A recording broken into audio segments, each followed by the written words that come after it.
வணக்கம் தோழர்களே. பாலஸ்தீன் மீதான இனப்படுகொலை போர் துவங்கி இன்றுடன் 739 நாட்களாகின்றன.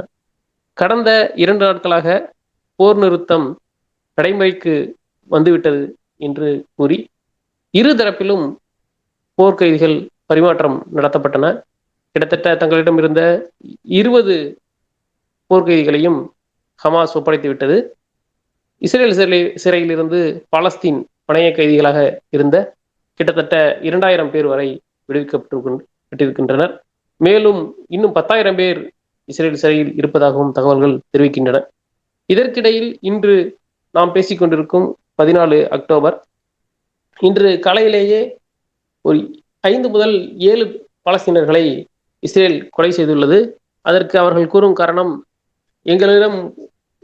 எங்களின் கட்டுப்பாட்டில் இருக்கும் அந்த மஞ்சள் எல்லை கோட்டிற்கு உள்ளுக்குள்ளே அவர்கள் வந்ததால் நாங்கள் தாக்குதல் நடத்தினோம், எங்கள் மீது அவர்கள் தாக்குதல் நடத்த வந்தார்கள் என்று ஒரு வழக்கம் போலான கட்டுக்கதையை தெரிவித்துள்ளது.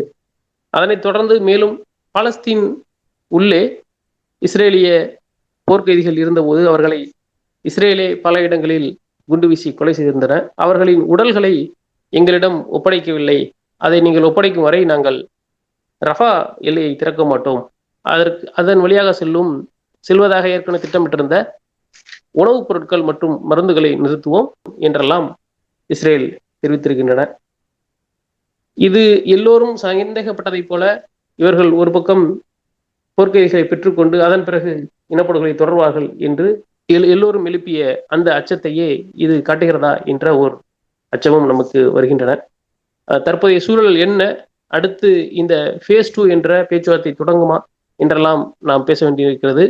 நம்மோடு தோழர் செந்தில் அவர்கள் இணைந்திருக்கிறார். ஒவ்வொன்றாக பேசுவோம். வணக்கம் செந்தில் தோழர். வணக்கம் தோழர். தோழர், இப்ப இந்த நான் சொன்ன இந்த டீட்டெயில் எல்லாம் சேர்த்து இன்னொரு விஷயத்தையும் நான் ஆட் பண்ணனா நீங்க பேசுறது சரியா இருக்கும்னு நினைக்கிறேன். டொனால்டு ட்ரம்ப் வந்து கொஞ்ச நேரத்துக்கு முன்னாடி ஒரு ட்வீட் போட்டிருக்காரு.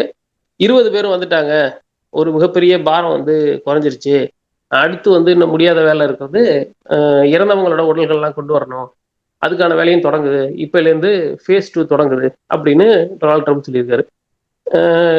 2 தகவல்கள் வந்துச்சு. என்னன்னா, நேற்று இரவே, அதாவது வந்து 13ஆம் தேதி இரவே வந்து ஒரு 4 உடல்களை பாலஸ்தீன் தரப்பு செஞ்சிலுவை சங்கத்திட்ட ஒப்படைச்சிருச்சு அப்படின்னு ஒரு தகவல் வந்துச்சு.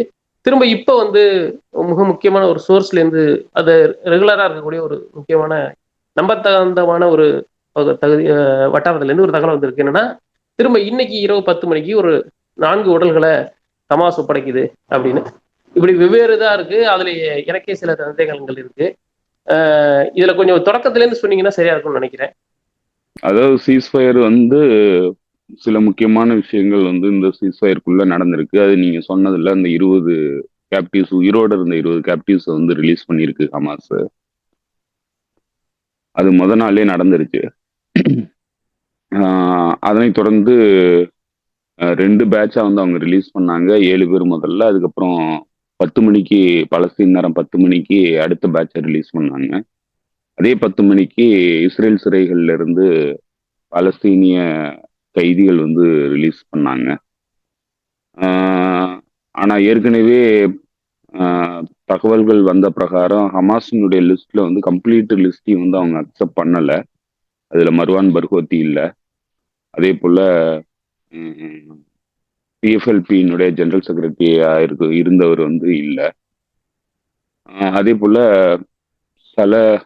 அவர் பேரு சலா பர்கோத்தின்னு நினைக்கிறேன், அவரும் இல்லை. சில முக்கியமான நபர்கள், குறிப்பா வந்து ஹமாஸினுடைய முக்கிய மிலிட்டரி லீடர்ஷிப்ல இருந்தவங்க, அதே போல மர்வான் பர்கோத்தி, ஃபத்தாவினுடைய மர்வான் பர்கோத்தி, பிஎஃப்எல்பியினுடைய லீடரு, ஸோ இவங்களெல்லாம் வந்து முக்கியமான கைதிகள், முக்கியமான போர் கைதிகள். அவங்களெல்லாம் வந்து ரிலீஸ் பண்ணலை, அதை வந்து ஏற்றுக்க முடியாதுன்னு சொல்லிட்டானுங்க. ஸோ மற்றவர்களை வந்து விட்டுருக்காங்க. ஐ திங்க் வந்து ஒரு கிட்டத்தட்ட 2000 பேர் வந்து ரிலீஸ் பண்ணப்பட்டிருக்காங்க. ஸோ அதுதான் வந்து அந்த சீஸ்ஃபயர்ல நடந்திருக்கு. கிட்டத்தட்ட எல்லா கைதிகளையும் விடுவிக்கணுங்கிறதுக்காக இந்த போர் வந்து ஆரம்பிச்சுது. ஹமாஸ் தரப்புல இருந்து வச்ச கோரிக்கை வந்து முதல் அந்த அக்டோபர் 7 முடிஞ்சதுக்கு அப்புறம் அவங்க கேட்ட விஷயம் என்னன்னாக்க, போர்க்கைதிகளை எல்லாரையும் நாங்க விடுவிக்கிறோம். அதே மாதிரி நீங்களும் போர்க்கைதிகளை விடுவீங்க அப்படிங்கிறது தான் அவங்களுடைய டிமாண்டு. இப்ப இதே போர்க்கைதிகளை விடுவிக்கிறதுக்கு இவ்வளவு இனப்படுகொலையை பண்ணி கடைசி வரைக்கும் போர் ரீதியா வந்து விடுதலை பண்ண முடியல. இப்ப கடைசியா வந்து டீல் மூலமா தான் ரிலீஸ் பண்றாங்க. இதுலயும் வந்து முழுமையா வந்து பாலஸ்தீன கைதிகள் வந்து விடுவிக்கப்படல. ஸோ அது வந்து ஹமாஸ் கொடுத்திருக்கிற கன்செஷன். இந்த போரை பொறுத்தவரை ஹமாஸ் கொடுத்திருந்த கன்செஷன் வந்து இந்த முழுமையான போர் கைதிகள் விடுதலை வந்து அவங்களால உறுதிப்படுத்த முடியல, உத்தரவாதப்படுத்த முடியல. அது ஹமாஸ் தரப்புல ஏற்பட்ட ஒரு ஒரு வீக்னஸ் நம்ம சொல்லலாம். ஏன்னா அதுக்கு அவங்க கொடுத்த விலைங்கிறது ஒரு இனப்படுகொலை. ஒட்டுமொத்த காசா ஸ்ட்ரிப்பும் தரமட்டமாக்குனது. அவ்வளவும் கொடுத்துட்டு கடைசியா அந்த கன்செஷன் கொடுத்து தான் வந்து அவங்களுடைய அந்த போரை வந்து இனப்படுகொலை போரை வந்து நிறுத்த முடிஞ்சிருக்கு. அதே போல இஸ்ரேலுக்கு கிடைச்ச வெற்றின்னு அதை நம்ம சொல்லலாமா, அது என்னன்னு தெரியல. இஸ்ரேல் வந்து இந்த சீஸ்ஃபயர் அக்ரிமெண்ட்டை பொறுத்தளவுல அது எடுத்துக்கிட்ட பிளஸ் பாயிண்ட் என்னன்னாக்கா, இந்த முழுமையான கைதிகளை விடுவிக்காதது. மற்றபடி அதற்காக அது கொடுத்த விலைகளோ இல்ல மற்ற விஷயங்களோ அதனுடைய எதிர்காலமோ மிகப்பெரியது. அவ்வளவையும் கொடுத்துட்டு கடைசியா வந்து அவங்களால தடுத்து வைக்க முடிஞ்சது அப்பாவி பொதுமக்களை மட்டும்தான். அப்பாவி பொதுமக்கள் ஒரு 10,000 பேர் வந்து உள்ளுக்கு இருந்தவங்கள பொதுமக்களை தடுத்து வச்சிருக்கிறது மட்டும்தான் அவங்களால முடிஞ்சிருக்கு. அதை தவிர்த்து பெருசா வந்து அவங்களால எதுவும் அச்சீவ் பண்ண முடியல இந்த போரை பொறுத்தல. முக்கியமான லீடர்ஷிப்பை கொலை பண்ணியிருக்கிறாங்க. ஸோ அவ்வளவுதான் வந்து அவங்க இந்த போரை பொறுத்தளவுல அவங்க அச்சீவ் பண்ணது. மற்றபடி அவங்களுடைய ஸ்டேட்டட் அப்ஜெக்டிவ்ல எதையும் அவங்களால நிறைவேற்ற முடியல. ஆனா அவங்க மறைமுக அப்ஜெக்டிவா இருக்கிற காசாவை வந்து வாழும் தகுதியற்ற பகுதியா மாத்துறதுல வாழ தகுதியற்ற பகுதியா மாத்துறதுல வந்து வெற்றி அடைஞ்சிருக்கிறாங்க அப்படின்னு சொல்லலாம். ஏன்னா இன்னும் கிட்டத்தட்ட இந்த ரப்பல்ஸை ரிமூவ் பண்றதுக்கே வந்து இன்னும் ஒரு 15 வருஷம் பிடிக்கும்னு சொல்லி யூஎன் வந்து சொல்லுது. அப்போ 15 வருஷத்துக்கு வந்து இந்த மக்கள் வந்து எப்படி இந்த பகுதியில வாழ போறாங்க, என்ன மாதிரி அவங்களால அவங்களுடைய வாழ்க்கையை நடத்த முடியும், அக்ரிகல்ச்சரல் லேண்ட் எல்லாம் வந்து முழுமையான கட்டுப்பாட்டுக்கு வரல, இவ்வளவு சிக்கல்கள் இருக்கு.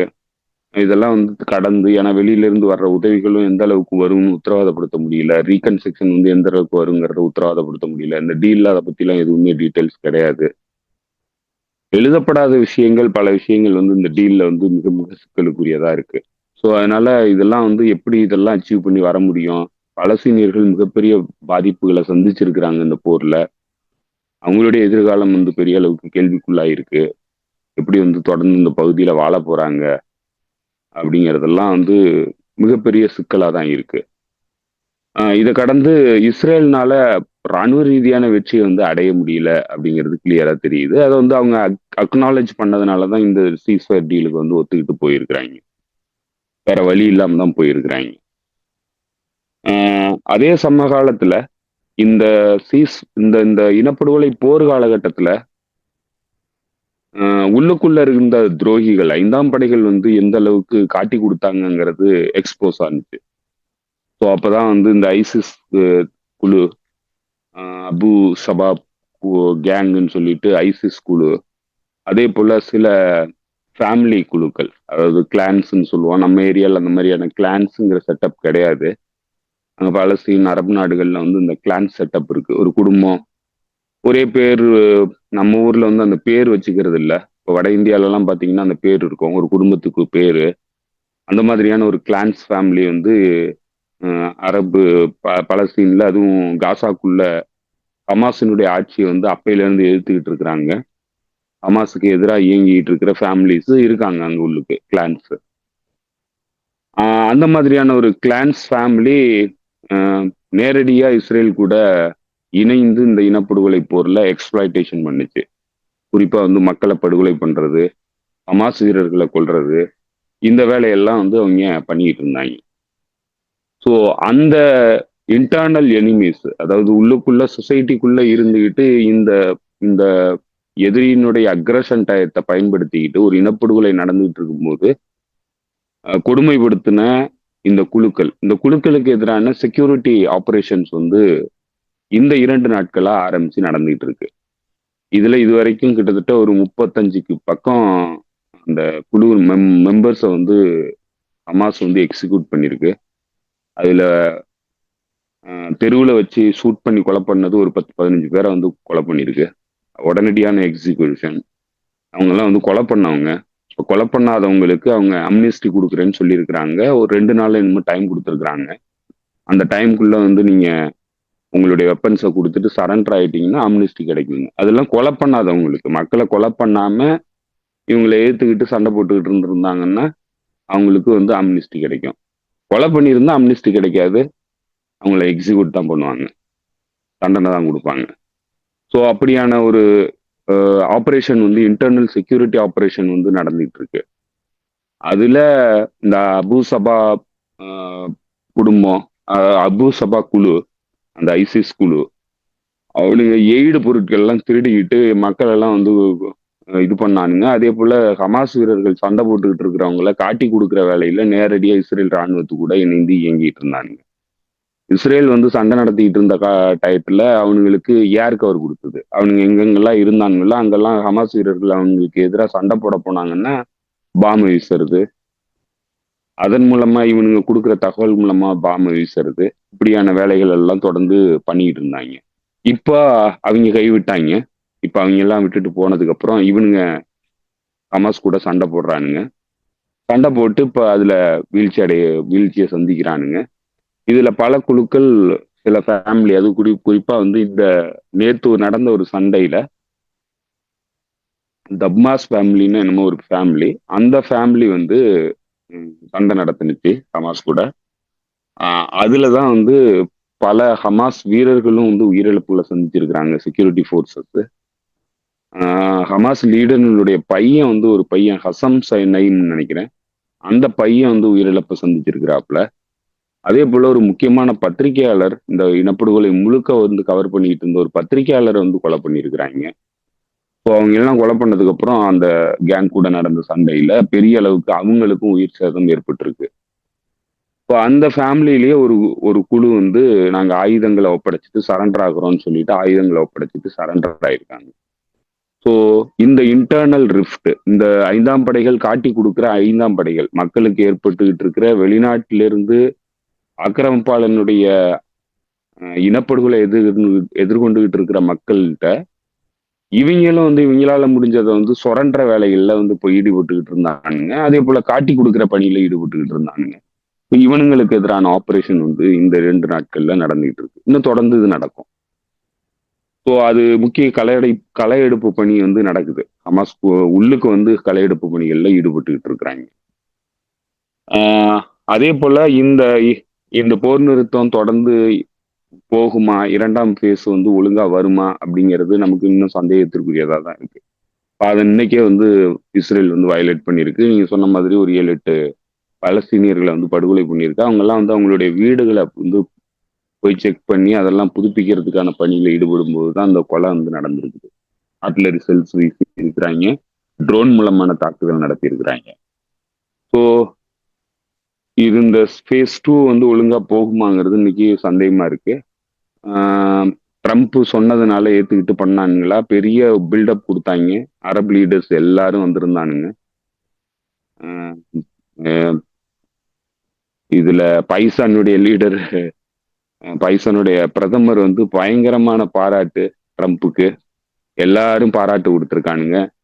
அதே போல எகிப்தினுடைய ஹையஸ்ட் மரியாதைக்குரிய அவார்டு வந்து ட்ரம்ப் கொடுத்துருக்கிறான், எகிப்தினுடைய அல்சிசி. இப்படி பல இந்த வேசல்ஸ் எல்லாம் சேர்ந்துக்கிட்டு இது ஒரு கிட்டத்தட்ட 21 நாடுகளினுடைய தலைவர்கள் எல்லாம் கலந்துக்கிட்டு எம்பரர் ட்ரம்ப்புக்கு வந்து பாராட்டு பத்திரம் வழங்கியிருக்கிறானுங்க. இந்த சீஸ்ஃபயரை வந்து சைன் பண்ணிட்டு ட்ரம்ப் வந்து மாறு தட்டி, நான் வந்து பீஸ் மேக்கரு, இந்த பகுதியில நடந்துட்டு இருந்த மிக முக்கியமான பிரச்சனையை வந்து முடிவு கொண்டது நான் தான், நான் இல்லைன்னா இதெல்லாம் நடந்திருக்காது அப்படின்னு சொல்லி இந்த பகுதி அமைதி திரும்பிடுச்சு, இனிமே இந்த பகுதி வந்து புது ஒரு விடியல் வந்து இந்த பகுதிக்கு ஏற்பட்டுருச்சு அப்படின்னு சொல்லியிருக்கிறான். ஸோ இதெல்லாம் ஒரு பக்கம் போயிட்டு இருக்கு. இன்னொரு பக்கம் வந்து இது எதற்காக நடக்குதுங்கிறதுல மிகப்பெரிய கேள்வி இருக்கு. இது ஒருவேளை உண்மையாவே வந்து இந்த சீஸ்ஃபயர் வந்து கண்டினியூ ஆகுதுன்னா அது இன்னொரு பக்கத்துல வந்து இந்த பகுதியினுடைய நிலையற்ற தன்மைக்கு அடிப்படையாகவும் இருக்கிறதுக்கு வாய்ப்பு இருக்கு. ஸோ அந்த வகையில இந்த போர் வந்து ஒரு நிறுத்தத்துக்கு வந்திருக்கு. ஒரு இனப்படுகொலை வந்து நிறுத்தப்பட்டிருக்கு. தற்காலிகமா அது தொடர்ந்து நடக்குமாங்கிறது அடுத்த கேள்வி. 2வது, இந்த இனப்படுகொலை போர் நிறுத்தப்பட்டதுக்கு பின்னாடி மிகப்பெரிய பிளான் இருக்குங்கிறது கிளியரா தெரியுது. ஸோ அந்த பிளான் என்ன மாதிரி விரிவடைஞ்சு போகும் அப்படிங்கிறது தான் நம்ம தொடர்ந்து பேச வேண்டியிருக்கு. இந்த ஃபேஸ் 2 தொடங்கும் போதே அவங்க வந்து இன்னைக்கு நைட்டு இப்போ நம்ம பேசிக்கிட்டு இருக்கிறதுலேருந்து ஒரு ஒரு 2 மணி நேரத்தில் வந்து ஒரு 4 போர்க்கைதிகளுடைய உடலை வந்து பாலஸ்தீன் தரப்புலேருந்து இஸ்ரேல் செஞ்சுரி வச்சுக்கிட்ட ஒப்படைக்கிறோம் அப்படின்னு சொல்லியிருக்கிறாங்க. அந்த இறந்தவர்கள் அத்தனை பேருமே வந்து இஸ்ரேல் குண்டு வீசி அந்த இஸ்ரேலியர்களை அவங்களே கொலை பண்ணது, அவங்களுடைய உடல்கள் தான். இப்போ மீதி இருக்கிறவங்க எல்லாம் எடுக்கணும், வெளியில எடுக்கணும் அப்படின்னா இடர்பாடுகள்லேருந்து இருக்கிறது ரொம்ப கஷ்டமா இருக்கு அப்படின்றாங்க. கிட்டத்தட்ட 38 உடல்களை கடந்த 24 மணி நேரத்துல எடுத்திருக்கிறாங்க. அது எல்லாமே வந்து அங்க இருக்கக்கூடிய லோக்கலா இருக்கக்கூடிய பேரிடர் மீட்பு குழு தான். இப்போ அங்க இருக்கிற ரோடை கிளியர் பண்ணணும், நீங்க சொன்ன மாதிரி அங்க இருக்கிற இதெல்லாம் ஏற்கனவே இடிபாடுகள்ல இருக்கிறத ரிமூவ் பண்ணா மட்டும் தான் எத்தனை பேர்கள் உடல் கிடைக்குதுன்னு தெரியும். அதே போல வெவ்வேறு இடங்கள்ல அவங்க போர்க்கைதிகளை வச்சிருந்தாங்க, அவங்களோட உடல்லாம் எடுக்கணும். அதுல வந்து பலஸ்தீனியர்கள் உடல் இருக்கும், அப்புறம் இஸ்ரேலியர்கள் உடல் இருக்கும். அதை எடுத்து ஐடென்டிஃபை பண்ணி அனுப்பணும். இதுக்கு நேரம் ஆகும் அப்படின்னு சொல்லி அவங்களும் அந்த கத்தார் அண்ட் எகிப்து தரவுகிட்ட சொல்லியிருக்கிறாங்க, இது போல பிரச்சனை இருக்கு, டயம் எடுக்கும் அப்படின்னு. ஆனா அதை இஸ்ரேல் கேட்க தயாரா இல்லை. அதே போல இன்னைக்கு காலையில வந்து எகிப்துல இருந்து பெரிய லெவல்ல இதெல்லாம் எடுத்துட்டு உள்ள போயிருக்கிறாங்க. ஹெவி வெஹிக்கிள் எல்லாம், ஹெவி இன்ஜினியரிங் வெஹிக்கிள் எல்லாம், ஜேசிபி புல்டோசர் மாதிரி எடுத்துட்டு எல்லாத்தையும் கிளியர் பண்றதுக்கு அதையும் இவங்க அனுமதிக்கல. இப்போ இது எல்லாத்தையும் அனுமதிக்காம எனக்கு இருக்கிற பாடியெல்லாம் உடனே கொடுனா எங்கே கொடுப்பாங்க? அதை ரிமூவ் பண்றதுக்கு நாளாகும். திரும்ப இது வெளியிருந்து பாக்குற எல்லாருக்குமே தெரியுது. இமீடியட்டா எல்லாரும் சொல்றாங்க அவங்க புத்தியை கட்டிட்டாங்க, எல்லாரும் எடுத்தோன்னு சொல்றாங்க புத்தியை கட்டிட்டாங்க, இவங்க விட்டுருக்கவே கூடாது அப்படின்லாம் ஒரு கேள்வி வருது. இதை எப்படி ஹமாஸ் டீல் பண்ண போகுது? பொறுமையா இந்த இதுலயே பேசி பண்ணலாம் அப்படின்னு பண்ணுவாங்களா, இல்ல இது வேற வழியில நகரும் நினைக்கிறீங்களா? இல்ல, எதுவா இருந்தாலும் இஸ்ரேல் அமெரிக்கா முடிவு பண்றதுதான். ஏன்னா அவனுங்க தான் வந்து முடிவு பண்ணணும். அந்த போரே வந்து நிறுத்தத்துக்கு கொண்டு வந்ததே அந்த அவனுங்க முடிவு பண்ணி தான் கொண்டு வந்தோம் அப்படிங்கிறது தான் இன்னைக்கு உலகத்துக்கு காட்டியிருக்கிறானுங்க. ஏன்னா பல்வேறு முயற்சிகள் நடந்தது, இந்த போரை நிறுத்தத்துக்கான பல்வேறு முயற்சிகள் நடந்தது. லீகலான சர்வதேச விதிகள் பிரகாரம் நடந்திருந்ததுன்னா ஐநா சபையினுடைய தீர்மானங்களுமே வந்து இந்த போரை நிறுத்தி இருக்கணும். அதுவும் குறிப்பா வந்து செக்யூரிட்டி இதுல வந்து பாதுகாப்பு அவையில வந்து நடந்த கூட்டத்துல இதே மாதிரியான தீர்மானத்தை தான் கொண்டு வந்தாங்க. உடனடியா போரை வந்து நிறுத்தணும், இனப்படுகொலை நிறுத்தணும், முழுமையான உதவிகள் வந்து உள்ளுக்கு காசாக்குள்ள போகணும், ஆக்குபையிங் ஃபோர்ஸ் வெளியேறணும், அதே மாதிரி ஹாஸ்டேஜஸை உடனடியா வந்து ரிலீஸ் பண்ணணும் ஹமாஸ் அப்படிங்கிறது தான் அந்த இதுல இருந்த தீர்வு. ஸோ அதைய வந்து கொண்டு வந்திருக்கணும். ஏன்னா இப்ப நீங்க வந்து ஒரு சர்வதேச அவை இருக்கு, உலகத்தினுடைய நியமங்களை பாதுகாக்கிறதுக்கும் நியமங்களை உருவாக்குறதுக்கும் ஒரு அவை இருக்கு. அந்த அவையில வந்து ஒரு தீர்மானம் ஏற்படும் போது அதை வந்து நிராகரிச்சுட்டு, வீட்டாதிகாரத்தின் மூலமா நிராகரிச்சுட்டு மீண்டும் வந்து நான் வந்து பீஸை உருவாக்குறேன்னு சொல்லிட்டு ஒரு அக்ரிமெண்ட்டை போட்டு கிட்டத்தட்ட அதே விஷயங்களை நீயும் பண்றன்னா அப்போ உன்னுடைய நோக்கம் என்ன? நீ வந்து நானா நிறுத்துவேன், இல்லைன்னா நிறுத்த முடியாது, யாராலையும் நிறுத்த முடியாதுன்னு காட்டுறது தான் உன்னுடைய நோக்கம், வேற ஒரு நோக்கமும் கிடையாது. இப்போ சர்வதேச விதிகள் பிரகாரம் சர்வதேச நம்ம நாடுகள் கூட இணைந்து ஒரு விஷயத்த நீங்க பண்ணீங்கன்னா உண்மையாவே உங்களுக்கு வந்து அமைதியில வந்து விருப்பம் இருக்கு, அதனால நீங்க அந்த செயல்பாட்டுல ஈடுபடுறீங்கன்னு சொல்லலாம். ஆனா இன்னைக்கு நீங்க என்ன பண்றீங்க? அதே போர் நிறுத்தத்தை நான் கொண்டு வந்தாலும் நான் சொல்ற டேர்மு நான் சொன்னதுனாலதான் நடக்கணும் அப்படின்னு நினைக்கிறீங்க. இப்போ நீங்க வந்து இன்னும் உலகத்தினுடைய ஆட்சியாளன் நான் தான் அப்படின்னு சொல்லி காட்ட விரும்புறீங்க, அதான் வந்து இன்னைக்கு செயல்படுத்துறீங்க. ஸோ அப்படிதான் வந்து இவனுங்களுடைய ஒட்டுமொத்த தீர்வு திட்டங்களும் ஒட்டுமொத்த பிளானுமே வந்து போயிட்டு இருக்கு. அப்படிங்கிறப்ப அப்ப இவனுங்க வச்சதுதான் சட்டம். அப்ப இவனுங்க தான் வந்து எதையும் வந்து முடிவு பண்ண முடியும். இந்த போரை வேற யாராலையும் நிறுத்த முடியாது, உலகமே சேர்ந்து வந்ததுனால இந்த போரை வந்து உங்களால நிறுத்த முடியாது, நான் நிறுத்தணும்னா தான் நிறுத்துவேன் அப்படிங்கிறவனுங்க தான் இவனுங்க. ஸோ அப்படி இருக்கிறவனுங்க ஆரம்பிக்கணும்னாலும் நாங்க ஆரம்பிப்போம், யாராலையும் தடுக்க முடியாது அப்படிங்கிற நிலைப்பாட்டுல தான் இருக்கிறானுங்க. ஸோ அப்ப அதனால எல்லா டேர்ம்ஸும் இவனுங்க தான் செட் பண்ணணுங்கிறதுல கிளியரா இருக்கிறானுங்க, அதுதான் செயல்பாட்டுக்கு கொண்டு வரானுங்க. அப்படி இருக்கும்போது இவனுங்க வந்து மீண்டும் போற ஆரம்பிக்கிறானுங்கன்னா அது இவனுங்களா நிறுத்தினா மட்டும்தான். இவனுங்க போற ஆரம்பிக்கணும்னா போற ஆரம்பிப்பானுங்க.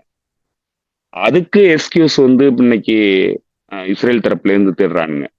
ஏன்னா உலகத்துல வந்து நேரேஷன் வந்து எப்படி போகுது அப்படின்னு பார்க்கும்போது இது மிகப்பெரிய தோல்வி, இஸ்ரேலுக்கு மிகப்பெரிய தோல்வி. ஏன்னா வந்து அவங்களால எதையும் வந்து அச்சீவ் பண்ண முடியல, அவங்க சொன்ன கோல்ஸ் எதையுமே அச்சீவ் பண்ண முடியல.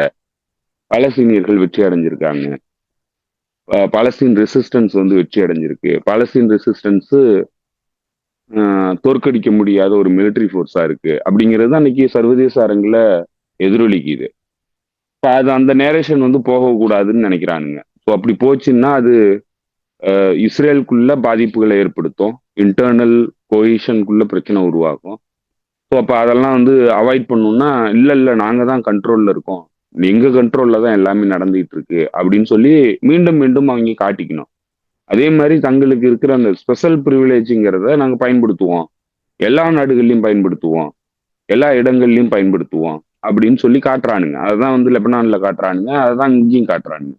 ஸோ இது வந்து typical Israeli behaviour, typical American behaviour. So இப்படிதான் இவனுங்க இருப்பானுங்க. ஸோ அதனால இவனுங்களுடைய வார்த்தைகளோ இவனுங்களுடைய அக்ரிமெண்ட்டோ வந்து இவனுங்களா முடிவு பண்ணி அதை செயல்படுத்தினா மட்டுமே தவிர இவனுங்க நினைச்சானுங்கன்னா மாத்திப்பானுங்கிறது தான் அவனுங்க வச்சிருக்கிற ரூல்ஸ். ஸோ இப்போ அந்த ரூல்ஸ் பிரகாரம் தான் அவனுங்க இயங்குவானுங்க. ஸோ அதனால இதுல ஹமாஸ் வந்து இப்போ சர்வதேச அரங்கினுடைய நியமங்கள், உலக நாடுகளினுடைய கருத்துகள், இது எல்லாத்தையும் வந்து அக்ரி பண்ணி அவங்க ஒரு தீர்வு திட்டத்தை ஒத்துக்கிறாங்க. தங்களுடைய மக்களின் வந்து பிரச்சனைகளை வந்து மையமா வச்சு அவங்க பாக்குறாங்க. இந்த எலைட் செக்ஷன், அதை குறிப்பா வந்து மேற்கத்திய எலைட் செக்ஷனுக்கு அந்த நோக்கம் கிடையாது. அவனுங்க ஆதிக்கத்தை உலகம் முழுக்க செலுத்தணும்னு நினைக்கிறானுங்க. அதனால தாங்க வச்சது மட்டுமே சட்டம் அப்படின்னு சொல்லி நிலைநிறுத்தணும்னு நினைக்கிறானுங்க. அதனால எப்ப வேணாலும் எதை வேணாலும் பண்ணுவானுங்க. அதுதான் இப்ப அவனுங்களுக்கு இருக்கிற ரூல்ஸ். எந்த ரூல்ஸுமே இல்லாததுதான் இப்ப ரூல்ஸ். ஸோ அதனால எந்த ரூல்ஸும் கிடையாது. அவனுங்களை யாரும் நம்புறதுக்கும் தயாரா இல்ல, அவனுங்க யாரும் நம்பிக்கைக்குரியவனாங்களாம் இருக்கவும் விரும்பல. அதெல்லாம் வெளிப்படையாவே இன்னைக்கு பேச ஆரம்பிச்சிட்டானுங்க. நாங்க வைக்கிறது தான் ரூல்ஸ், எங்களுக்குன்னு நாங்க ரூல்ஸ் எல்லாம் மாத்திப்போம், அதை தான் நீங்க ஃபாலோ பண்ணணும் அப்படிங்கிறது தான் இன்னைக்கு அவனுங்க வச்சிருக்கிற உலக நியமம். ஸோ அதை பிரகாரம் எதை வேணாலும் பண்ணலாம். ஏன்னா இப்ப நீங்க எதையுமே நீங்க சொல்ல முடியாது, எதுவுமே இங்க வந்து சர்டைன் கிடையாது.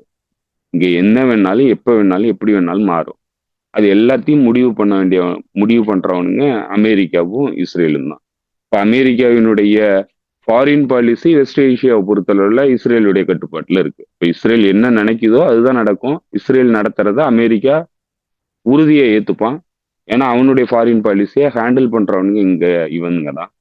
இப்ப அவனுங்களுக்கு இந்த பகுதியினுடைய ஆதிக்கம் ரொம்ப அவசியமா இருக்கு. குறிப்பா வந்து அவங்களுடைய கடன் தோல் பிரச்சனைங்கிறது மிகப்பெரிய பிரச்சனையா இருக்கு. இப்ப அந்த கடன் பிரச்சனையெல்லாம் தீர்க்கணும்னாக்க இங்க இருக்கிற ஆயில் ரிசோர்சஸ் தேவை. இப்ப இது இங்க யாரும் எதிர்க்கிறதுக்கு இருக்கக்கூடாது, முழுமையான கட்டுப்பாட்டுல வரணும். ஸோ அதற்கு இஸ்ரேலுங்கிற நாட்டினுடைய ஃபாரின் பாலிசியை அவனுங்க ஃபாலோ பண்றானுங்க. இவனுங்க தான் வந்து அதை டைரக்ட் பண்றானுங்க. ஸோ அதுபடிதான் நடக்கும். ஸோ அதனால இதுல இந்த பகுதியினுடைய அமைதியும் சரி, உலகத்தினுடைய அமைதியும் சரி இவனுங்கள்ட்ட சிக்கி இருக்கு. ஸோ இவனுங்க எது நினைச்சாலும் அதை நடத்துவானுங்க, வேற வழி கிடையாது. ஹமாஸ் வந்து அந்த மக்களினுடைய நன்மைக்காக இந்த திட்டத்தை வந்து ஏத்துக்கிடுச்சு. இப்போ ஹமாஸ் வந்து இவனுங்க அதெல்லாம் ஏத்துக்க மாட்டானுங்க, மீண்டும் போருக்கு போவானுங்கன்னா போருக்கு போறதுக்கு தயாரா இருக்குங்கிறத தான் அவங்க தெளிவுபடுத்திக்கிட்டே இருக்கிறாங்க. போருக்கு போறதை போருக்கு வர்றத வந்து நாங்க எந்த வகையிலையும் வந்து அதை பார்த்து பயப்படலைங்கிறத அவங்களுடைய கள செயல்பாட்டில் அவங்க நிரூபிச்சுக்கிட்டே இருந்தாங்க. இனிமேலும் நிரூபிக்கிறதுக்கு தயாரா தான் இருக்கிறாங்க. இன்னும் ஒரு வருஷம் போர் நடந்ததுனாலும் தோக்கடிக்க முடியாதுங்கிறது அவங்களுக்கு கிளியரா தெரியுது. அவங்களுடைய ஆர்சனல் பூரா டிப்ளீட் ஆயிருக்கு, எதுவுமே கிடையாது. புதுசா தான் எல்லாத்தையும் திரும்ப கொண்டு வந்து இஸ்ரேல்ல மறுபடியும் வந்து கொடுத்துக்கிட்டு இருந்தானுங்க. இந்த இடைப்பட்ட காலத்துல முழுக்க முழுக்க வந்து வெப்பன் டெலிவரி வந்து முழுக்க நடந்துகிட்டு இருந்தது இஸ்ரேலுக்கு. ஸோ அதனால மீண்டும் மீண்டும் கொடுத்துதான் ஆகணுமே தவிர அதனால ஒரு பொலிட்டிக்கல் பெனிஃபிட்டும் கிடையாது. எதையும் வந்து மாற்ற முடியாது மிலிட்டரியிலே. அதனால ஹமாஸ் வந்து அதெல்லாம் வந்து உலகத்துக்கு தெளிவுபடுத்திருச்சு, அவங்க ஆக்ஷன்ல வந்து தெளிவுபடுத்திட்டாங்க. ஸோ அதனால இவனுக்கு முடிவு பண்ணி போருக்கு போகணும்னாக்கா ஹமாஸும் தயாரா இருக்கிறதா தான் நமக்கு தெரியுது. மக்கள் பாதிக்கப்படுவாங்கிறத அவாய்ட் பண்ணுங்கிறதுக்கு தான் இப்போ இந்த சீஸ்ஃபயரை வந்து ஒத்துக்கிட்டாங்க. ஸோ அதனால இப்போ ஒத்துக்கிட்டாங்க, ஹாஸ்டேஜஸ் ரிலீஸ் பண்ணிட்டாங்க, அவங்களுடைய ஹாஸ்டேஜஸை ஓரளவுக்கு ரிலீஸ் பண்ணி வாங்கிட்டாங்க. இதுக்கு மேல மீண்டும் போருக்கு போனுச்சுன்னாக்க இன்னும் உலகத்துல வந்து அந்நியப்படுத்தப்படும் இஸ்ரேலும் அமெரிக்காவும். இன்னும் மிகப்பெரிய சிக்கல்கள் மேற்கத்திய தலைநகரங்கள்ல வந்து வெடிக்கும். அதெல்லாம் வந்து ரொம்ப டேஞ்சரஸான இடத்த நோக்கி நகரத்துக்கு வாய்ப்பு இருக்கு. ஏன்னா இப்ப உங்களுக்கு எந்த எக்ஸ்கியூஸும் கிடையாது. பிரிசனர் இருந்தாங்க, பிரிசனர் ஆஃப் வார் இருந்தாங்க, அவங்களெல்லாம் மீட்கிறதுக்காக தான் இந்த போர் ஆரம்பிச்சுன்னு சொன்னதுக்கு எந்த ஜஸ்டிபிகேஷனும் இனிமே பண்ண முடியாது. இனிமே வந்து நீ அக்ரஷன் பண்றங்கிறது வெளிப்படையா தெரியும். எந்த ஒரு எக்ஸ்கியூஸும் நீ சொல்ல முடியாது. ஸோ இனிமே போக ஆரம்பிச்சாங்கன்னா ஒட்டுமொத்த மேற்கத்திய நாடுகளினுடைய பாப்புலேஷனும் வந்து ரிவால்ட்ல இறங்குறதுக்கு நிறைய வாய்ப்பு இருக்கு. ஸோ அதை நோக்கியும் போறதுக்கு இவனுங்க தயாரா இருக்கானுங்க. ஏன்னா இவனுங்க வந்து குளோபல் டாமினன்ஸை வந்து பிரதானமா வச்சிருக்கிறானுங்க. எது நடந்ததுனாலும் பரவாயில்லங்கிற இடத்த நோக்கி நகர்ந்துருக்கானுங்க. ரொம்ப டெஸ்பரேட்டா இருக்கிறானுங்க. ஸோ அதனால இங்க எதுவுமே வந்து நிரந்தரம் இல்லை. எதுவுமே வந்து உத்தரவாதப்படுத்தப்பட்டதா இல்ல. அமைதி உத்தரவாதப்படுத்தப்பட்டது இல்ல. எது வேணாலும் எப்ப வேணாலும் நடக்கலாம். இவனுங்க நினைக்கிறதெல்லாம் நடத்துவானுங்க.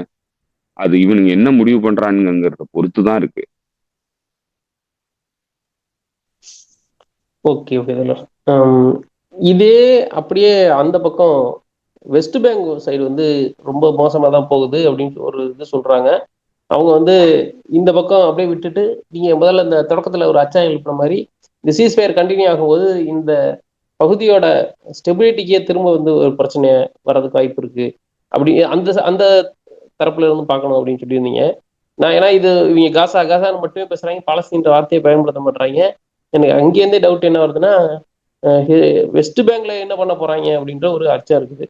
அங்க தற்போதைய சூழல் எப்படி இருக்குதுன்னா, வெஸ்ட் பேங்க்ல இந்த போர் ஆரம்பிச்சதுல இருந்தே வந்து தாக்குதல் நடந்துகிட்டே தான் இருக்கு. வெஸ்ட் பேங்க் வந்து இன்டென்சிட்டி கம்மியா இருக்கிறதுனால பெருசா ஊடகங்கள்ல பேசப்படுறது இல்ல. குறிப்பா வந்து மேற்கத்திய ஊடகங்கள் பேசுறது இல்ல. அதுல அல் ஜசீரா வந்து செய்தியை கொடுத்துக்கிட்டு இருந்தானுங்க. அல் ஜசீராவையும் வந்து பாலஸ்தீன் அத்தாரிட்டி தடை பண்ணி வச்சதுல அந்த செய்தி வர்றதும் தடைபட்டுருச்சு. ஒரு சில இண்டிபெண்டன்ட் மீடியாஸ் மட்டும்தான் வந்து அங்கிருந்து செய்திகளை வெளியிடுறாங்க. இப்போ வெஸ்ட் பேங்க்ல தொடர்ந்து அத்துமீறல்கள் நடந்துகிட்டே இருக்கு. ஆக்குபேஷன் வந்து ரொம்ப தீவிரமா நடந்துகிட்டு இருக்கு. செட்டிலர் வயலன்ஸ் ரொம்ப தீவிரமா நடந்துகிட்டு இருக்கு. அதே போல அடிக்கடி ரெய்டு நடக்குது. புது புது கைதிகளை வந்து அரெஸ்ட் பண்ணி கொண்டு போறானுங்க டிடென்ஷனுக்கு. ஸோ அதெல்லாம் வந்து ரொம்ப தீவிரமா போயிட்டே தான் இருக்கு. அது வெஸ்ட் பேங்க்குங்கிறது இயல்பா போர்க்காலத்துல என்ன மாதிரியான ஒரு சூழ்நிலையில இருக்குமோ அதே மாதிரியான சூழ்நிலையில தான் இருக்கு. வெஸ்ட் பேங்குக்கு விரிவடைகிறதுங்கிறத விட இது இந்த ஒட்டுமொத்த ரீஜியனுக்கான போரா வந்து அடுத்த லெவல்ல வந்து விரிவடைகிறதுக்கான வாய்ப்பு இருக்கிறதா தான் இப்ப கருதப்படுது. அதுதான் ரொம்ப சீரியஸான பிரச்சனையாவும் இருக்கு இப்ப இந்த பகுதிக்கு. அவரு தான் சொல்றாரு, ட்ரம்ப் சொல்றாரு, மூன்றாம் உலக போர் வர்றதுக்கான வாய்ப்பை வந்து நம்ம தடுத்து நிறுத்திட்டோம், மிகப்பெரிய வரலாற்று சிறப்பு சம்பவத்தை பண்ணிட்டோம் அப்படின்னு சொல்றாரு. அப்புறம் வந்து அவங்க பாராளுமன்றத்துல உட்காந்துக்கிட்டு போற போக்குல அத அது அவர் வாயிலிருந்து வந்துச்சா இல்ல வேணும்னு அந்த வார்த்தையை பயன்படுத்துறதா தெரியல, என்னென்னமோ நிறைய சொல்லிட்டு பல பத்தாண்டுகளா வந்து மிகப்பெரிய ஹாரரை சந்திச்சு இருந்த காசா மக்கள் இனியாவது நிம்மதியா வாழட்டும் அப்படின்னு. அந்த ஹாரருக்கு காரணமானவங்க யாருன்னா இஸ்ரேல் தான். அவங்களோட பாராளுமன்றத்தில் இருந்துகிட்டே அதை சொல்றாப்புல. அது தெரிஞ்சு சொன்னாரா இல்ல வாய் தவறி சொல்லிட்டாரா அப்படின்னு தெரியல. இந்த மூன்றாம் உலக போரை நான் நிப்பாட்டிட்டேன் அப்படின்றதுல வந்து அப்போ ரஷ்யாவும் வரும்ல, ஏன் அவங்க கூட மட்டும் சண்டை பண்ணி போட்டுட்டு இருக்காங்க? அதே போல ஈரான் கூட சண்டை போடுறதுக்கு என்ன ப்ரிப்பேர் ஆயிட்டு இருக்கிறாங்க? அதெல்லாம் சும்மா ஒரு மண்ணும் கிடையாது. மூன்றாம் உலக போரை தடுத்து நிறுத்திட்டாங்கிறதெல்லாம் ஒரு மண்ணும் கிடையாது. அவங்க வந்து கம்ப்ளீட் டிசைட்மெண்ட் பாலிசியை தான் வந்து ஃபாலோ பண்றாங்க. ஃபாரின் பாலிசியை பொறுத்தளவுல ஒட்டுமொத்தமா வந்து கண்ணில் மண்ணை தூவிட்டு ஒரு பக்கத்துல வந்து நான் அமைதியை விரும்புறேன் அது இதுன்னு சொல்லிட்டு இது எல்லாமே ஒட்டுமொத்தமா இந்த சீஸ்ஃபயரு இல்ல மற்ற விஷயங்கள் இந்த 21 லீடர்ஸை கூப்பிட்டு பேசுறது, நான் இது அமைதியை உருவாக்குற பிரசிடன்ட் சொல்றது, இது எல்லாமே ஒட்டுமொத்தமா வந்து டிசைட்மெண்ட் பாலிசி தான். அவனுங்க அடுத்த கட்ட போருக்கு தயாரா இருக்கிறானுங்க. அடுத்து ஈரானுக்கு எதிரான போருங்கிறது கூடிய விரைவில் வர்றதுக்கான எல்லா வாய்ப்புகளும் இருக்கு. அதை நோக்கிதான் அவனுங்க நகர்றானுங்க. இந்த போர் வந்து தடுத்துலாம் நிறுத்தப்படலை. இந்த பகுதி அமைதி திரும்புறதுக்கான வாய்ப்பு கிடையாது. இந்த இந்த பகுதியினுடைய அமைதி இன்னும் மோசமா பாதிக்கப்படுறதுக்கு தான் வாய்ப்பு இருக்கு. அதை நோக்கிதான் நகர்றானுங்க. ஈரானுக்கு எதிரான சண்டைங்கிறது கூடிய விரைவில் ஆரம்பிக்கும்.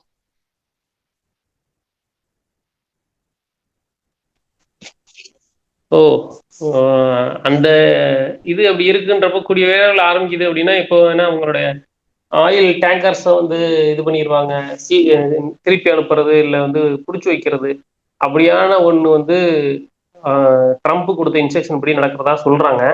அப்படி ஏதாவது நடந்திருக்குதா? அவங்களுடைய ஈரானுடைய எண்ணெய் கப்பல்கள் ஏதாவது தடுத்து நிறுத்தியிருக்காங்க சர்வதேச எல்லையில அப்படின்னு பண்ணியிருக்காங்களா?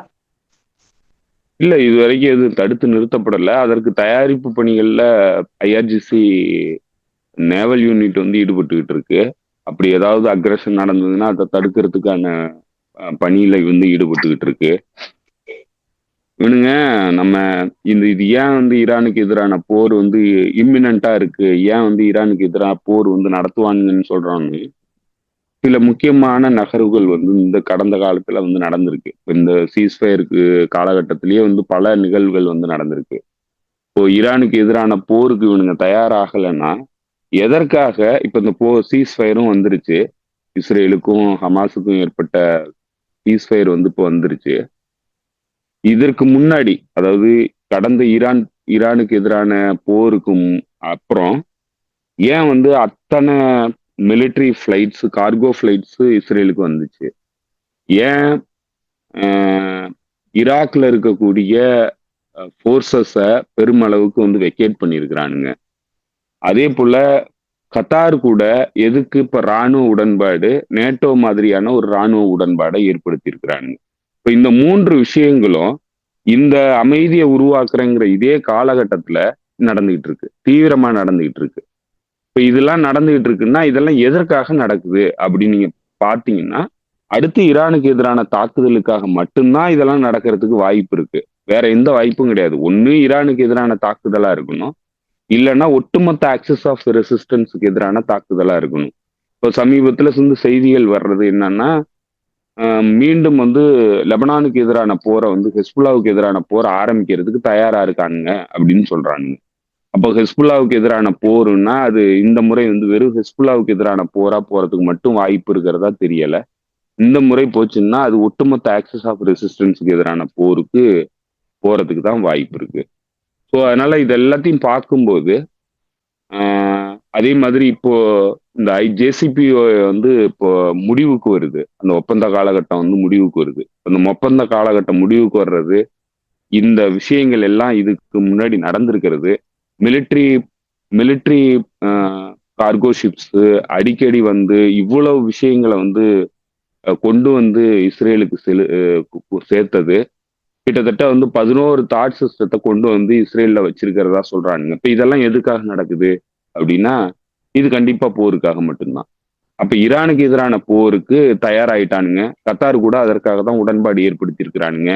இப்ப அதற்கு முன்னாடி மற்ற அரபு முஸ்லிம் நாடுகளை தங்கள் பக்கம் இணைக்கிறதுக்கான ஒரு முயற்சியா தான் இந்த சீஸ்ஃபயர்ல வந்து அவனுங்களுக்கு எல்லாம் முக்கியத்துவம் கொடுத்து அவனுங்களை எல்லாத்தையும் வந்து வரவழைத்து இந்த சீஸ்ஃபயர் வந்து பண்ணியிருக்கிறாங்க.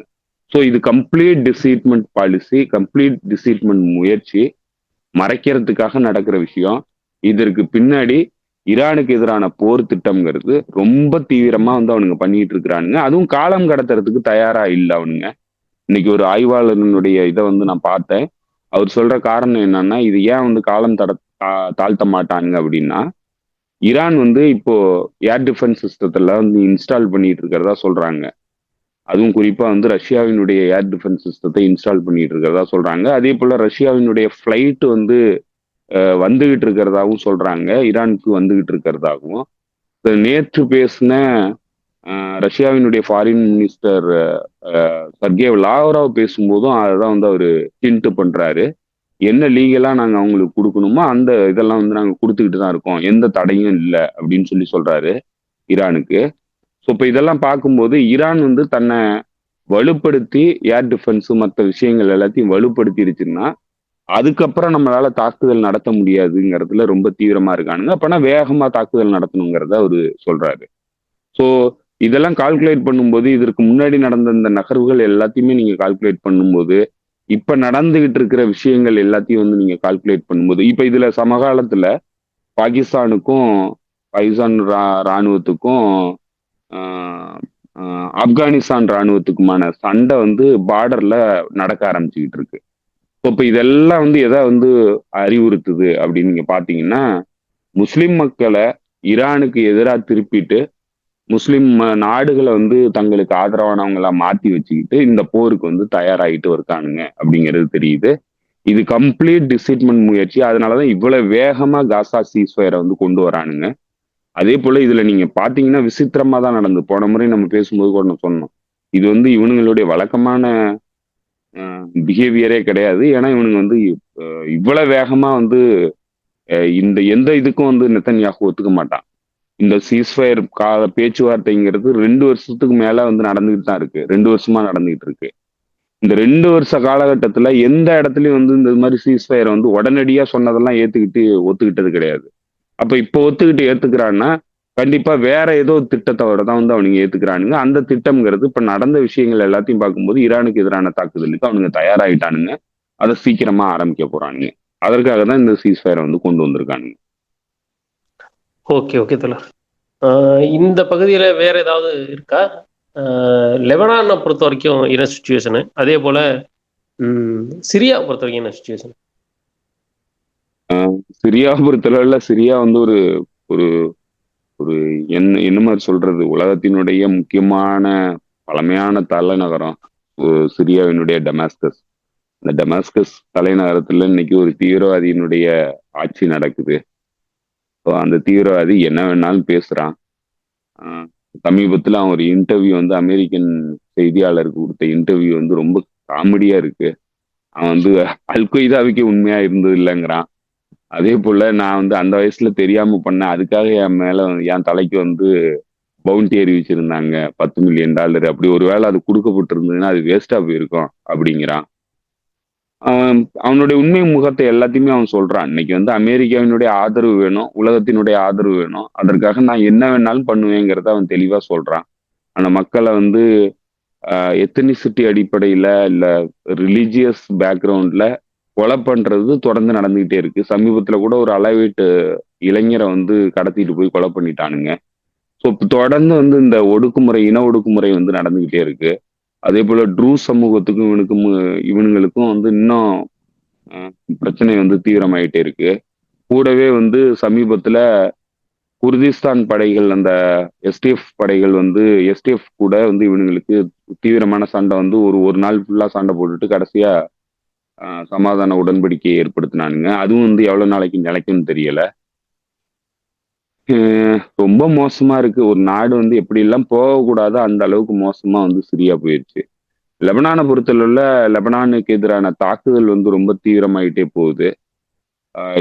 என்னென்னலாம் வந்து வயலேட் பண்ண முடியுமோ, எவ்வளவு மோசமா வயலேட் பண்ண முடியுமோ அவ்வளவு மோசமா வயலேட் பண்ணிக்கிட்டே இருக்கிறானுங்க. அந்த பின்னணியில தான் இப்ப சமீபத்துல வந்த தகவல் என்ன சொல்லுதுன்னா, லெபனானுக்கு எதிரான போருங்கிறத மீண்டும் ஆரம்பிக்க போறானுங்கிறத சொல்றாங்க. ஸோ இதெல்லாம் பார்க்கும்போது இவனுங்க பண்ற வயலேஷன்ஸினுடைய இன்டென்சிட்டியை பார்க்கும்போது கண்டிப்பா அடுத்து லெபனானுக்கு எதிரான போருக்கும் இவனுங்க தயாராயிட்டு இருக்கானுங்க. அந்த பின்னணியில தான் நம்ம சொல்றோம், ஒட்டுமொத்த ஆக்சிஸ் ஆஃப் ரெசிஸ்டன்ஸுக்கு எதிரான போரா வந்து இந்த போரை வந்து அடுத்த போரை வந்து ஆரம்பிக்க போறானுங்கிறது நம்ம சொல்றோம். ஸோ அது வந்து ஒருவேளை ஒட்டுமொத்த ஆக்சிஸ் ஆஃப் ரெசிஸ்டன்ஸுக்கு எதிரானதா இருக்கலாம், இல்ல ஈரானுக்கு எதிரானதா இருக்கலாம். ஆனா அந்த பணி வந்து இன்னும் முடியாம இருக்கு. அந்த பணியை நோக்கி போறதுதான் அவனுங்களுடைய நோக்கம். அப்பதான் இந்த பகுதியை வந்து அவனுங்களால கட்டுப்படுத்த முடியும். ஸோ அதற்கு இப்ப தயாரிப்பு பணிகள்ல ஈடுபடுறானுங்க. அப்படின்னா லெபனானுக்கு எதிரான போரும் ஆரம்பிக்கிறதுக்கு வாய்ப்புகள் அதிகமா தான் இருக்கு. ஓகே, ஓகே தோழர். அதே போல உக்ரைன்ல வந்து கடந்த ஒரு வாரமா வந்து ரஷ்யா ஒரு குறிப்பிட்ட இடத்த தான் தாக்குதல் நடத்திட்டு இருக்கு அப்படின்னு பெரிய ஒரு சர்வதேச அளவில் கவனிக்கப்பட்டுச்சு. ஆனா வந்து நேரடியாவே இன்னைக்கு உக்ரைன் குற்றச்சாட்டு வச்சிருக்குது. எங்களுடைய மின் உற்பத்தி நிலையங்கள், எரிவாயு தளங்கள் இதன் மேல வந்து மிக கடுமையான தாக்குதலை ரஷ்யா நடத்தும் போது அது வந்து மிகப்பெரிய பாதிப்பை ஏற்படுது. வரப்போற குளிர்காலங்கள்ல எங்களுக்கே வந்து எரிபொருள் இல்லாத நிலைக்கு போயிடும் அப்படின்னு சொல்றாங்க. அந்த உண்மையிலேயே அந்த அளவுக்கு மிகப்பெரிய பாதிப்பை ஏற்படுத்திருக்கா, இல்ல இவங்க வழக்கம் போல எக்ஸாஜரேட் பண்ணி சொல்றாங்க? இல்ல, பாதிப்புகள் வந்து இப்ப 2 பக்கமும் ஏற்பட்டுக்கிட்டு இருக்கு. ரஷ்யாவுக்குள்ளேயும் வந்து ஆயில் ரிஃபைனரிஸ்ல தாக்குதல் வந்து ரொம்ப தீவிரமா நடக்குது, யுக்ரைனிய தாக்குதல். அதனால 2 பக்கமும் வந்து ஆயில் ரிசோர்சஸ்ல தாக்குதல் நடத்துறது, எனர்ஜி ரிசோர்சஸ்ல தாக்குதல் நடத்துறது வந்து ரொம்ப தீவிரமா போயிட்டு இருக்கு. 2வது போர்க்காலத்துல வந்து ரொம்ப தீவிரமான முன்னேற்றங்கள் நடந்துட்டு இருக்கு. குறிப்பா வந்து அந்த பக்ரோஸ் நகரம் வந்து கிட்டத்தட்ட வீழ்ற சூழ்நிலையில இருக்கு. இன்னும் சொல்ல போனா வந்து மிலிட்டரி ஆய்வாளர்கள் சொல்ற தகவல் என்னன்னா, ஒட்டுமொத்த யுக்ரைனுமே வந்து சீக்கிரமா கொலாப்ஸ் ஆகிறதுக்கான வாய்ப்பு இருக்கு. ராணுவமே வந்து ஒட்டுமொத்தமா கொலாப்ஸ் ஆகிறதுக்கு நிறைய வாய்ப்பு இருக்கிறதா சொல்றாங்க. இப்ப அந்த போரினுடைய கிட்டத்தட்ட உச்சகட்டத்துக்கு வந்துட்டதா வந்து கணிக்கப்படுது. ஸோ இது மாதிரிதான் தொடர்ந்து சொல்லிட்டு இருக்கிறாங்க. ஆனா இன்னும் அது போர் வந்து முடிவுக்கு வரல. அந்த அளவுக்கு வந்து அவனுங்க சப்போர்ட் பண்ணிக்கிட்டே இருக்கிறானுங்க மேற்கத்திய தரப்பு. இப்ப இதுக்கு மத்தியில ஆஹ், ஆஹ், இந்த டாமஹாக் மிசைலை வந்து கொடுக்கறதுக்கு ட்ரம்ப் பர்மிஷன் கொடுத்துருக்கிறதா சொல்றாங்க. இப்போ டாமஹாக் மிசைல்னா லாங் ரேஞ்ச் மிசைல், கிட்டத்தட்ட வந்து 1500 மைல் போய் தாக்கக்கூடியது, மாஸ்கோவை தாக்க முடியும். அந்த மாதிரி ஒரு மிசைலை வந்து ட்ரம்ப் கொடுக்க போறதா ட்ரம்ப்பே ஓப்பனா பேசுறாரு. கேட்டுக்கிட்டு இருக்கிறாங்க. நான் கொடுத்தாலும் கொடுப்பேன், கொடுக்காட்டியும் இல்ல. இதெல்லாம் வந்து நம்ம ரஷ்யாவினுடைய நடவடிக்கைகளை பொறுத்து இருக்கு. உடனடியாக இந்த போரை நிறுத்தணும். அப்படி போரை நிறுத்தலைன்னா நான் கொடுக்கறதுக்கு வாய்ப்பு இருக்கு அப்படின்னு சொல்லிட்டு மிரட்டுறாரு. கிட்டத்தட்ட எஸ்கலேட் பண்றாரு. எஸ்கலேட் பண்ணாக்க அது ரொம்ப இன்னும் தீவிரமா தான் போகுங்கிறத கிரிம்லின் தரப்பு தெளிவாகவே சொல்லியிருக்கு. அதுவும் குறிப்பா வந்து நேரடியா புட்டினே வந்து இந்த வால்டாய் கான்ஃபரன்ஸ்ல பேசும்போது சொல்லியிருந்தாரு. இது வந்து எஸ்கலேஷன், இதை வந்து பண்ணாங்கன்னா அதனுடைய பாதிப்புகள் ரொம்ப மோசமா இருக்கும் அப்படிங்கிறத சொல்லியிருக்கிறாரு. ஸோ அதனால கிட்டத்தட்ட வந்து யுக்ரைன் வந்து பெரிய நெருக்கடிகளை எதிர்கொண்டுகிட்டு இருக்கு. ராணுவ ரீதியா மிகப்பெரிய நெருக்கடியை வந்து யுக்ரைன் வந்து எதிர்கொண்டுகிட்டு இருக்கு. இதற்கு மத்தியில இப்ப இந்த எனர்ஜி ரிசோர்சஸ் மீதான தாக்குதல் வந்து ரொம்ப தீவிரமா நடந்துகிட்டு இருக்கு. ரெண்டு தரப்புக்குமே இது பெரிய பாதிப்பு ஏற்படுத்துது. அதுல ரஷ்யா வந்து சமாளிக்கக்கூடிய அளவுக்கு தான் வந்து பாதிப்புகளை சந்திக்குது.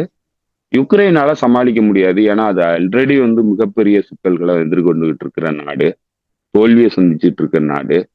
ரஷ்யாவை பொறுத்தளவுல பாதிப்புகள் ஏற்பட்டாலும் அது சில சிக்கல்களை வந்து அந்த நாட்டுக்கு கொடுத்தாலும் சமாளிக்கக்கூடிய அளவுக்கு தான் அந்த சிக்கல்கள் இருக்கு.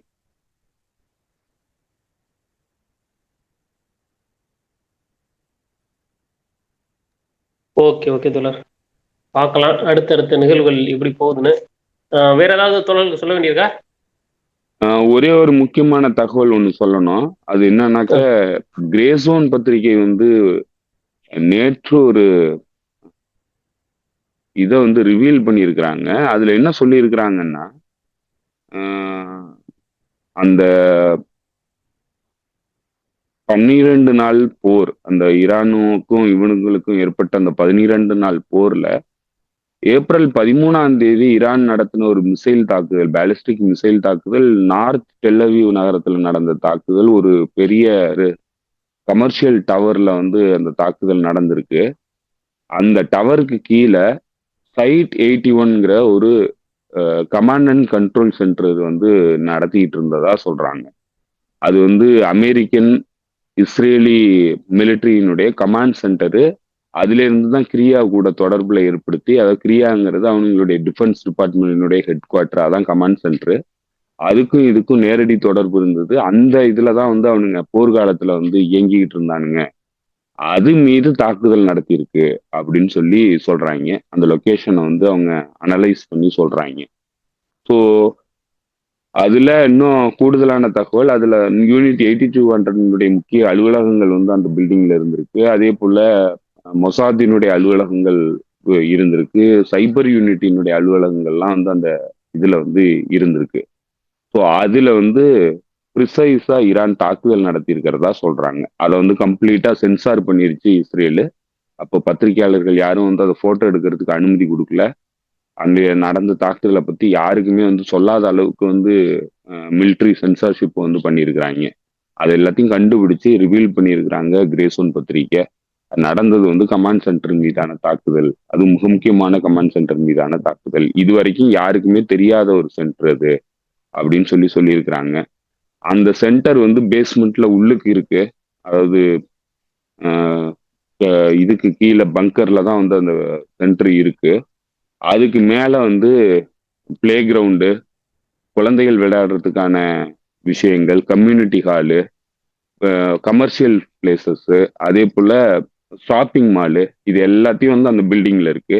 அதுக்கு கீழே வந்து இந்த கமாண்ட் சென்டரை வந்து அவனுங்க கட்டியிருக்கிறானுங்க. அப்போ அவனுங்க மற்றவர்கள் மீது செலுத்துற குற்றச்சாட்டு, சொல்ற குற்றச்சாட்டு எல்லாத்தையும் அவனுங்க தான் பண்ணிட்டு இருக்கானுங்க. அது வந்து செல்ஃப் கன்ஃபஷன் வந்து அவனுங்க கொடுக்குறானுங்க. நாங்க இதெல்லாம் பண்றோம், அதனால எதிரி அப்படிலாம் பண்ணுவாங்கிறத நாங்க சொல்றோம் அப்படின்னு சொல்றானுங்க. ஸோ ஹியூமன் ஷீல்டா இந்த செட்டிலர்ஸை வந்து கம்ப்ளீட்டா பயன்படுத்துறானுங்க. இஸ்ரேல் மக்களை வந்து பாதுகாக்கணுங்கிற நோக்கம் அவங்களுக்கு கிடையாது. ஹியூமன் ஷீல்டா தான் வந்து அவங்கள பாக்குறானுங்க. இவனுங்களுடைய ஜியோ பொலிட்டிக்கல் ஆம்பிஷனுக்கு இஸ்ரேலிய யூதர்கள் ஹியூமன் ஷீல்டா தான் பயன்படுறாங்க. அதை இன்னும் அவனுங்க புரிஞ்சுக்கல. ஏன்னா அவனுங்களுக்கு முழுக்க முழுக்க இனவெறி போதை ஊட்டப்பட்டிருக்கு. அவனுங்களை வந்து கம்ப்ளீட்டா வந்து ஹியூமன் ஷீல்டா பயன்படுத்திக்கிட்டு மிலிட்டரி கமாண்ட் சென்டரை ஒரு டென்ஸ்லி பாப்புலேட்டட் ஏரியால சாதாரண மக்கள் நடமாடக்கூடிய பகுதியில, குழந்தைகள் நடமாடக்கூடிய பகுதியில இவனுங்க கட்டி வச்சிருந்திருக்கிறானுங்க. ஸோ அதான் இன்னைக்கு வந்து கிரேசோன் வந்து நேத்து ரிவீல் பண்ணியிருக்கிறாங்க.